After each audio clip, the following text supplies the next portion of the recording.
Hi అండి, ఎలా ఉన్నారు అందరూ? ఈరోజు మనం వినబోయే కథ అసూయ. అసూయతో విజయం సాధించిన మధుమిత కథ ఏమిటి? ఈ కథను రచించిన వారు ముచ్చి ధనలక్ష్మి గారు.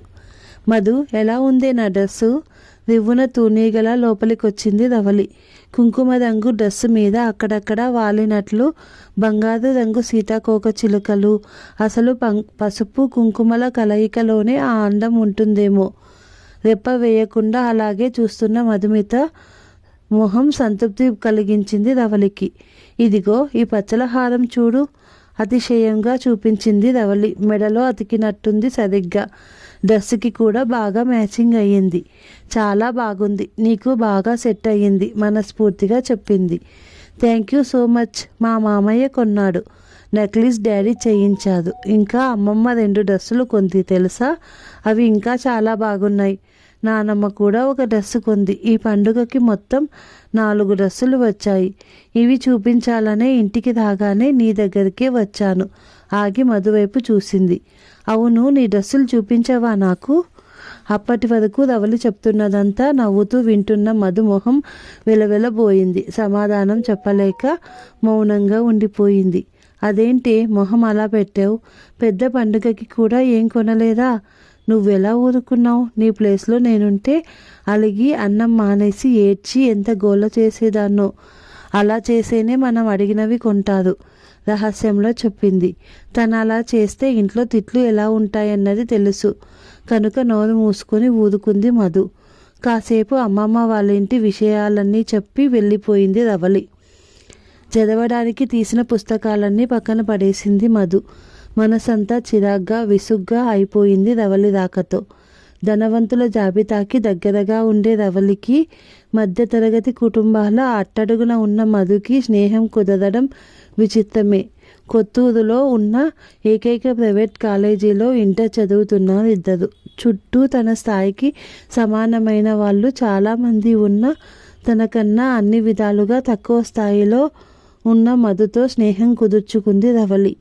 మధు దగ్గర అయితే తన బట్టలు, బ్యాగ్, నగలు అన్నింటి గురించి ఎంతసేపు అయినా చెప్పవచ్చు. తను అలా చెబుతున్నప్పుడు మధు కళ్ళు విప్పార్చుకుని వింటుంటే ఇష్టమైన షాపులో 100 డ్రెస్సులు ఒకేసారి కొన్నంత ఆనందం కలుగుతుంది. కానీ మధు మనసులో రోజు రోజుకి పెరుగుతున్న నిరాశ అనసూతలో కనిపించలేదు రవలికి. కనిపించినా పెద్దగా పట్టించుకోదు. అవతలి వారి భావాలకి విలువ ఇచ్చే మనిషి కాదు. ఆ రోజు శుక్రవారం. హేయ్, అందరం రేపు పండగ డ్రెస్సులు వేసుకుందామా? ఉత్సాహంగా అనౌన్స్ చేసింది Meena. That's a good idea. Sankranti సంబరం అంతా మన క్లాస్లోనే అయితే అందరికీ ఓకే కదా? మీనా ప్రతిపాదనను ఆమోదిస్తూ మరోసారి అడిగింది లత. అంతా ఏకగ్రీవంగా సరే అనేశారు. ఏదో పోగొట్టుకున్నట్టు దిగులుగా కాళ్ళీడ్చుకుంటూ వస్తున్న మధుని చూసి దగ్గరికెళ్ళింది సుమతి. ప్రీ ఫైనల్ రిజల్ట్ ఇచ్చారా? ఇచ్చారమ్మా. మంచి గ్రేడ్ రాలేదా? టాపర్ ఎవరు? ఇంకెవరు? రవలినే. టాప్ 5లో కూడా లేను నేను. మధు కళ్ళల్లోకి నీళ్ళు వచ్చేశాయి. పోనీలే, బాగా కష్టపడి ఫైనల్లో మంచి ర్యాంకులు తెచ్చుకుందువు ఓదార్చింది కూతుర్ని. అది కాదమ్మా, రేపు శనివారం కదా, అందరూ కొత్త డ్రెస్సులు వేసుకోవాలి. పాతవి వేసుకుంటే నన్ను చూసి నవ్వుతారు. ఈసారి ఏం చెప్పి ఓదార్చాలో తెలియలేదు సుమతికి. మళ్ళీ పండుగకి వాళ్ళందరికన్నా మంచి డ్రెస్సు కొంటాను కదమ్మా అంటూ లోపలికొచ్చాడు మోహన్. మళ్ళీ సంవత్సరం నేనా కాలేజీలో ఉండను కదా. ఈ క్షణం గడిచిపోవడానికి ఏదో ఒకటి చెప్పకండి. కోపంగా అరిచేసి బుక్స్ తీసుకుని మేడ మీదకెళ్ళింది. కూతురికి బంగారు నగలు ఎలాగూ కొనలేను, కనీసం ఈ చిన్న సరదా కూడా తీర్చలేకపోయాను. నిట్టూర్చి ఊరుకున్నాడు మోహన్. నీలాకాశం వంక శూన్యంలోకి చూస్తూ ఉండిపోయింది మధు చాలాసేపు. అమ్మ, అన్నిటికీ దేవుడు దేవుడు అంటుంది కానీ దేవుడనేవాడు నిజంగా ఉంటే మరీ ఇంత అన్యాయం చేస్తాడా? చదువు, ఆస్తి, అందం అన్నీ ఒకరికే ఎందుకు ఇస్తాడు? అసలు అదేం సమానత్వం?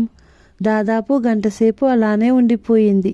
చుట్టూ కొండల్ని, వరుస క్రమంలో ఎగురుతున్న పక్షుల్ని చూస్తూ. తల్లిదండ్రుల మీద అనవసరంగా అరిచినందుకు బాధపడింది. కష్టపడి చదివిస్తున్నారు, తన కోసం ఎక్కువే కష్టపడుతున్నాడు. తనేం చేసింది?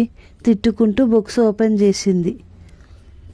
తను కొత్త డ్రెస్ వేసుకోకుండా వెళ్ళడం కాదనం తెలిసి కూడా ధవళికి 1కి 2 సార్లు అడగడం, అదేదో పెద్ద బ్రేకింగ్ న్యూస్లా అందరికీ చెప్పడం అవసరమా అని శనివారం ఇంట్లోనే ఉండిపోయింది మధు. అయినా ధవళి ఊరుకోలేదు. సోమవారం ఉదయం నుండి సాయంత్రం వరకు డ్రెస్ గురించి మధు గురించి కామెంట్ చేస్తూనే ఉంది. మధు మరింత కుంచుకుపోయింది ఆత్మన్యూన్యతతో. ఆ సంవత్సరం అంతా అలాగే గడిచిపోయింది. ఇంటర్ తర్వాత షార్ట్ టర్మ్ కోచింగ్ తీసుకొని మంచి ర్యాంక్ రావడంతో ధవళి బీటెక్లో జాయిన్ అయింది హైదరాబాద్లో. మధుకి అనుకున్న ర్యాంక్ దాకా డిగ్రీలో జాయిన్ అయింది పక్క ఊరిలో. అలా అయినా కూడా ధవళి పూర్తిగా వదలలేదు మధుని. హైదరాబాద్ విశేషాలు, కాలేజీ ఫ్రెండ్స్, జాబ్ ఆఫర్స్ గురించి సెలవులకు వచ్చినప్పుడల్లా మధు తలంతా నింపేస్తూ ఉండేది. ధవళి పైన అసూయ అలా అలా పెరిగిపోతుంది తనకు తెలియకుండా. ఆ అసూయ తన ఆనందాన్ని, ఆత్మవిశ్వాసాన్ని హరించేస్తుంది. అప్పటికీ అలా ఆలోచించకూడదని సుమతి చాలాసార్లు చెప్పింది. కొన్ని ప్రశ్నలకు కాలమే సమాధానం చెప్తుంది అన్నట్టు ఇంజనీరింగ్ ఫైనల్ ఇయర్లో మంచి సంబంధం వచ్చిందని పెళ్లి చేసేయడంతో మ్యారీడ్ లైఫ్లో పడి బిజీ అయిపోయింది ధవళి. ఇంతకు ముందులా గంటలు మధు వాళ్ళ ఇంటికి వెళ్ళడం కుదరడం లేదు. అజయ్, అతని జాబ్, వాళ్ళ ఆస్తులు, పెళ్లి ధూమ్ధామ్గా జరగడం అన్నీ వరుస పెట్టి చెప్పేయాలని ఎన్నిసార్లు ఫోన్ చేసినా మధు తీయలేదు. అవన్నీ విని తనలోని అసూయకు మరింత ఆజ్యం పోసుకోవడం ఎందుకు అనుకుంది. ధవళి సంభ్రమంగా వినిపించిన గొంతుకి ఉడిక్కిపడి తల తిప్పింది. ఎదురుగా మధు. దాదాపుగా 7-8 ఏళ్ళయింది చూసి.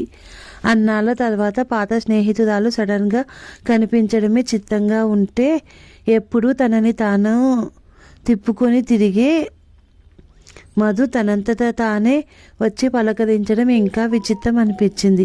హాయ్, ఎలా ఉన్నావు? నువ్వేంటి ఇక్కడ? ఆశ్చర్యంగా అడిగింది. అది అజయ్ వాళ్ళ కంపెనీ ఇస్తున్న ట్రీట్. అక్కడికి తనెలా? మధు సమాధానం చెప్పేలోగా వచ్చాడు అజయ్. ఇంట్రడ్యూస్ చేయలేదు కదా, నా వైఫ్ ధవళి. పరిచయం చేశాడు మధుకి. ధవళి కళ్ళప్పగించి చూస్తుంది అలానే అర్థం కానట్టు. మధుమిత నా కొలీగ్ కమ్ ఫ్రెండ్. తల తిరిగింది ధవళికి. ఎంసెట్లో మంచి ర్యాంక్ కూడా రాని మధు అంత పెద్ద కంపెనీలో వర్క్ చేస్తుందా? మేము కాలేజీ మేట్స్. నవ్వుతూ చెప్తున్న మధు మొహంలో ఇది వరకెన్నడూ కనిపించనంత ఆత్మవిశ్వాసం. ఇదెలా సాధ్యం? ధవళిలో మారుతున్న హావభావాలు తన విజయానికి గుర్తుగా కనిపిస్తున్నాయి మధుకి. హో, దట్స్ నైస్. అయితే ఇప్పుడు ఫ్యామిలీ ఫ్రెండ్స్ అయిపోయాం అంటూ విశాల్ ఒక్కసారి రా ఎవరినో పిలిచాడు. ఏంటా? మంచి డ్రెస్ కోడ్తో ఉన్న మరొకతను వచ్చాడు. అక్కడంతా అరేంజ్మెంట్స్ చేయలేక చేస్తుంటే ఏంటి ఇక్కడ మీటింగ్ హడావిడిగా అడిగాడు. Meet my husband Vishal. సూటిగా ధవళి కళ్ళల్లోకి చూసింది. వరుసగా తగిన షాక్స్కి అయోమయంగా ఉంది ధవళికి. ఇదే కదా తను కోరుకున్నది అనుకుంటూ పార్టీ అయిపోయే వరకు ధవళినే అబ్జర్వ్ చేసింది మధు. అనుకున్నట్టే ఉదయానికల్లా మధు వివరాలన్నీ సేకరించింది అజయ్ ద్వారా. అకౌంట్స్ మీద ఉన్న ఇంట్రెస్ట్తో కామర్స్తో డిగ్రీ చేసి తర్వాత MBA చేసిందట. తర్వాత ఏదో సాఫ్ట్వేర్ కోర్స్ నేర్చుకొని ఇంటర్వ్యూకి వెళ్ళినప్పుడు అజయ్ పరిచయమై వాళ్ళ కంపెనీలో రిఫర్ చేశారట. 1 ఇయర్కి జాబ్ పర్మనెంట్ అయింది. అదే టీంలో పనిచేస్తున్న విశాల్తో పెళ్ళయి 3 సంవత్సరాలు అయ్యింది. ధవళి మనసంతా ఏదో తెలియని అసంతృప్తి. ఆదివారం ఉదయాన్నే ఇంటి ముందు దిగిన ధవళిని చూసి అంతలా ఆశ్చర్యపోలేదు మధు. వెల్కమ్ వెల్కమ్ నవ్వుతూ ఆహ్వానించింది. ఓ పెద్ద అపార్ట్మెంట్లో 2 బెడ్రూమ్ ఫ్లాట్. తమలా ఇండిపెండెంట్ హౌస్ కాదు. అబ్బా, లివింగ్ ఏరియా చాలా తక్కువ. నువ్వు మా ఇల్లు చూస్తే షాక్ అవుతావు. 3 ఫ్లోర్లు డూప్లెక్స్. వెయిట్ మధ్యలోనే ఆపింది. అది నీ సొంతమేనా? అంటే అద్దె ఇల్లుని మా ఇల్లు అనుకుంటున్నావా? నేననేది అది కాదు. ఇల్లు అంకుల్ కట్టించి ఇచ్చారా, లేకుంటే అజయ్ కొన్నాడా? అజయ్ కొన్నాడు. మరప్పుడు పూర్తిగా నీదెలా అవుతుంది? ఇది నా ఇల్లు. నేను విశాల్ జాయింట్ లోన్ పెట్టి తీసుకున్నాం. మొదలైందా వాదన అంటూ బెడ్రూమ్లో నుంచి బయటకు వచ్చింది సుమతి. బాగున్నారా ఆంటీ? పలకరించింది ధవళి. నేనేం మొదలు పెట్టలేదమ్మా, అదే రాగానే స్టార్ట్ చేసింది. చిన్నప్పటి నుంచి అలవాటైపోయింది కదా. కళ్ళెగరేసి నవ్వింది. నేను మామూలుగానే అన్నా ఆంటీ, మీ కూతురే నా ఇల్లు కాదు, నాది కాదంటుంది ఉక్రోషంగా అంది రవలి. సరే కాఫీ తెస్తా, లోపలికి వెళ్ళింది ఆవిడ. అయినా అదే రెఫరెన్స్తోనే నీకు జాబ్ వచ్చిందట కదా. రెఫరెన్స్ ఇచ్చేవాళ్ళు 100 మంది ఉంటారు, కానీ వచ్చిన జాబుని నిలబెట్టుకునే వాళ్ళెంతమందో అజయ్ని అడగలేదా? మధు అస్సలు తగ్గలేదు. నాకు జాబ్ చేసే ఇంట్రెస్ట్ లేదులే, ఆ జీతం కోసం రోజంతా వాళ్ళు చెప్పిన దానికి తలూపాలి. మరెందుకు చదివావు? పెళ్ళికి క్వాలిఫికేషనా? అలా అర్ధగంట సేపు వాదించుకున్నాక అర్థమైంది రవలికి ఇక మధుతో నెగ్గలేనని. కాలేజీలో చదువుతున్నప్పటి నుంచి మధు కాదు అన్నింటికీ ప్రిపేర్ అయినట్టు సమాధానాలు రెడీగా ఉన్నాయి. అప్పుడు నోటి నుండి మాటే బయటికి వచ్చేది కాదు. ఏదైతేనేం ఇక రవలికి మధు ఇంటికి రావాల్సిన అవసరం, వచ్చే ఓపిక రెండూ లేవు. మధు ఇప్పుడు గంగిరెద్దులా తను చెప్పిన వాటికి తల ఊపదు. అయినా అది కష్టపడి అన్నీ కొనుక్కోవాలి. తనకేం అడగడం ఆలస్యం. తండ్రి అజయ్ చేతిలో పెడతారు. గర్వంగా నవ్వుకుంది. కాసేపు అయ్యాక అజయ్ రావడంతో బయలుదేరింది. Thank you so much Ravali, మనస్ఫూర్తిగా చెప్పింది మధు. పిలవకపోయినా మీ ఇంటికి వచ్చినందుక కాదు, నువ్వు ప్రతిసారి నన్ను, మా కుటుంబ స్థాయిని నీతో పోల్చి తక్కువ చేసినందుకే నాలో అసూయ పెరిగింది. ఏదో చేయాలన్న కోపం, కసి ఎక్కువయ్యాయి. లేకుంటే యావరేజ్ స్టూడెంట్గా ఉన్న నేను ఇంత సాధించగలిగేదాన్ననా? అసూయతో సాధించావా? అవును. మా అమ్మ నాన్నల కన్నా నీ మాటలే నన్ను ఎక్కువ ప్రోత్సహించాయి. నిన్ను తలచుకున్నప్పుడల్లా రెట్టింపు కష్టపడ్డాను. రవలి మైండ్ బ్లాంక్ అయింది. అసూయతో ఇంత చేసిందా? మరేం మాట్లాడకుండా కారెక్కింది. ఇంకా చాలు మధు, అంది సుమతి. ఈ అసూయ, ఈర్ష్య మనిషిని పతనం చేస్తాయి. తనేదో చేసింది, నువ్వు రిటర్న్ ఇచ్చేశావు, ఇంకా వదిలి హెచ్చరించింది. తను జాబ్ చేయడం లేదని, సంపాదన లేదని తక్కువ చేయకు. లేదమ్మా, ప్రశాంతంగా నవ్వింది మధుమిత. తనని తక్కువ చేయాలని నాకెప్పుడూ లేదు. నేను నీతో సమానం అని మాత్రమే చూపించాలనుకున్నా.